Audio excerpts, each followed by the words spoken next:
હવે જો ધોરણ 10ની અંદર ચેપ્ટર 2 બહુપદીઓમાં આપણે દાખલા નંબર 1માં પહેલો બીજો ત્રીજો દાખલો આપણે જોઈ ચૂક્યા છીએ. ચોથા દાખલા ઉપર વાત કરીશું. તો ચોથા દાખલાની અંદર આપણી પાસે 4u² + 8u આપેલા છે. તો આમાંથી આપણી પાસે બે પદો છે. અત્યાર સુધી આપણી પાસે 3 પદો હતા, જેવી કે અહીંયા દાખલા નંબર 6ની અંદર 3 પદો છે, તો આમાં 2 પદો છે આપણી પાસે. તો જો આપણે અહીંયા લખીશું તો a બરાબર આપણી પાસે આવશે 4 આવશે, અને b બરાબર આપણી પાસે આવશે 8 આવશે, c બરાબર આપણી પાસે કંઈ છે નહીં, અચલ પદ આપણું કંઈ છે નહીં. બરાબર. તો હવે આપણે આને શૂન્યના શોધવા માટે આને આપણે શૂન્ય તરીકે લખીશું. તો અહીંયાથી આપણી પાસે 2 પદો હોવાથી આપણી પાસે એક જ પદ કોમન નીકળશે. તો 4u આપણું કોમન નીકળશે. તો અહીંયા આપણી પાસે વધશે u + 2 બરાબર 0. તો એકદમ સહેલું છે પહેલા દાખલાઓ કરતાં, કેમ કે પહેલામાં આપણે થોડાક અવયવો પાડવા પડે. આની અંદર આપણી પાસે એક જ પદ કોમન નીકળે છે. તો અહીંયા આપણે 4u બરાબર બી 0 લખીશું, u + 2 બરાબર બી 0 લખીશું, અને એના આધારે જો આપણે લખીશું તો u 0 આવશે આપણી પાસે. અહીંયા બીજા સ્ટેપમાં આપણી પાસે u આવશે -2.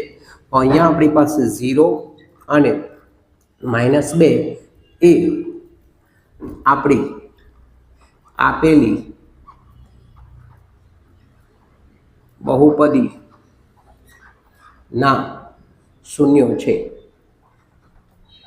હવે આપણે આને ચેક કરીશું. તો આપણું સૂત્ર છે કે શૂન્યનો ગુણાકાર. તો શૂન્યના ગુણાકારની અંદર અને શૂન્યના સરવાળાની અંદર, તો શૂન્યના સરવાળાની અંદર પહેલાં વાત કરીશું તો આપણી પાસે આવશે b - b ભાગ્યા a. હવે b તમે જોઈ શકો છો કે અહીંયા b બરાબર કેટલા છે, 8 છે આપણી પાસે. તો -8 ભાગ્યા 4 આ આપણો જવાબ છે. હવે આપણે એને ચેક કરીએ બંનેનો સરવાળો. તો સરવાળામાં આપણે અહીંયા સરવાળો આપણે ચેક કરીશું. તો સરવાળામાં આપણી પાસે છે 0 પ્લસ -2. તો અહીંયા તમે જોઈ શકો છો તો -2 આવશે. તો અહીંયા આપણે રકમ મૂકીશું તો -8 ભાગ્યા 4. તો આનો જવાબ પણ શું આવશે, -2 જ આવશે. તો આ રીતે આપણે આનો સરવાળો ચેક કરી શકીશું. તો અહીંયા તમે શૂન્યનો સરવાળો અહીંયા આપણે જોઈએ તો શૂન્યનો સરવાળો 0 પ્લસ -2 તો બરાબર આવશે -2. આપણો શૂન્યનો સરવાળો થઈ ગયો. તો અહીંયા આપણે સૂત્ર દ્વારા પણ બતાવી દીધું એને, અને શૂન્યનો સરવાળો પણ બતાવ્યો. હવે આપણે પહેલાં શૂન્યનો ગુણાકાર ચેક કરી લઈએ. તો શૂન્યનો ગુણાકાર આપણે ચેક કરીએ તો શૂન્યનો ગુણાકાર આવશે 0 -2 તો બરાબર આવશે. માઇનસ આવે એટલે હંમેશા કૌંસમાં રકમ લખવાની. અહીંયા તમારી પાસે આવશે 0. હવે જો આપણે આને સૂત્રમાં બતાવીશું તો અચલ પદ c આવશે. અચલ પદ c બરાબર આપણી પાસે 0 છે, અને a બરાબર આપણી પાસે 4 છે. તો આનો જવાબ આપણો આવશે 0. તો આ રીતે મિત્રો તમે ચોથા દાખલાની ગણતરી કરી શકો છો, અને આ રીતે તમે એને શોધી શકો છો. હવે આપણે પાંચમા દાખલા ઉપર વાત કરીશું. તો અહીંયા તમારી પાસે t² - 15 આપેલા છે.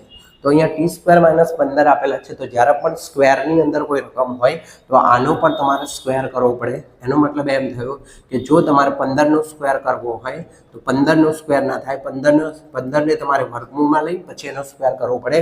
કેમ કે જ્યારે આપણે 2 વર્ગમૂળ ભેગા કરીશું આ રીતે જ્યારે 2 વર્ગમૂળ ભેગા થશે આપણા, તો આનો જવાબ આપણો 15 આવશે. તો એને તમે આ સ્વરૂપે આ રીતે લખી શકો છો, સ્ક્વેરના સ્વરૂપે. ક્લિયર? તો આ ખાસ ધ્યાન રાખવું તમારે. એના પછી અહીંયા આપણી પાસે જે શૂન્ય છે એની વાત કરીશું.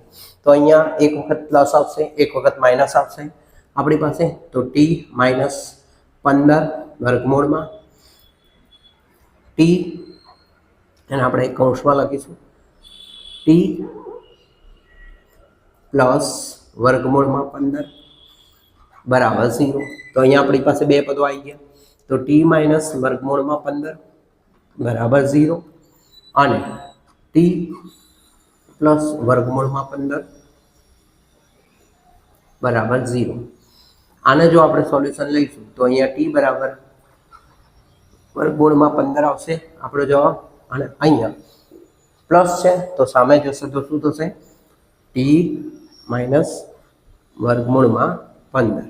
તો આપણી પાસે 2 જે રકમો મળી એ શૂન્યનો આપણો શૂન્યો છે, મતલબ કે આપણી બહુપદીના શૂન્યો છે, વર્ગમૂળમાં 15 -15.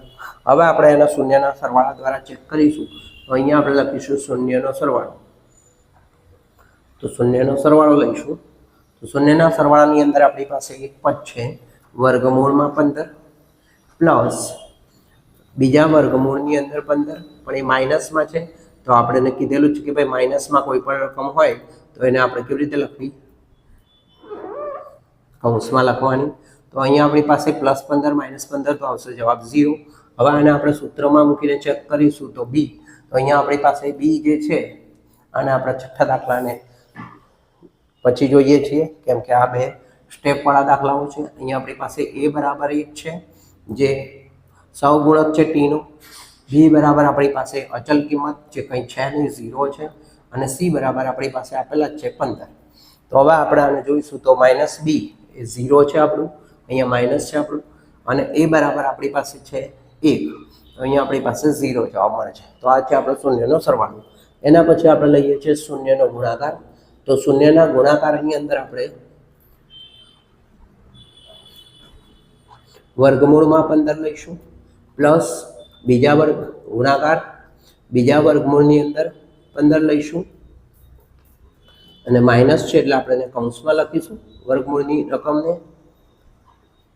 તો હવે આપણે એનો ગુણાકાર કરીશું તો આપણે જવાબ મળશે -15, જેના આપણે અચલ કિંમત એટલે કે સી ભાગ્યા એના સ્વરૂપે લખીશું. તો સી આપણો મળે છે, આપણને કેટલો મળે છે? સી બરાબર, તો અહીંયા દાખલામાં જુઓ સી બરાબર માઇનસ છે, તો અહીંયા ધાત તમારે રાખવાનું કે સી બરાબર માઇનસ લેવો.